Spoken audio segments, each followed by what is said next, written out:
qaamni saalaa dhiiraa yeroo walqunnamtii saalaa raawwachuuf jedhu sababa maalirraa kan ka'e ka'uu yookaan immoo jabaachuu dhiisa.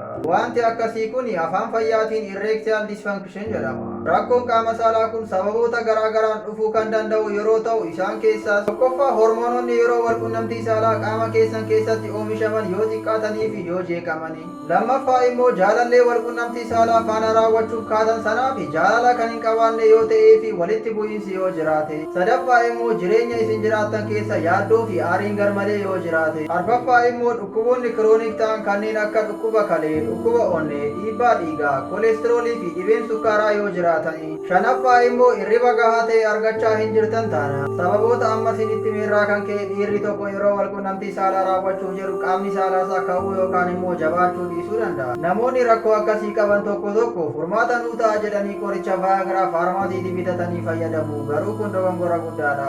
Sababni isaas qoricha vaagiraa irra deddeebitanii yeroo liqimsitan qaamni saalaa keessan addaatti gochuun isarratti hirkataa yookaan immoo maxxanaa ta'a.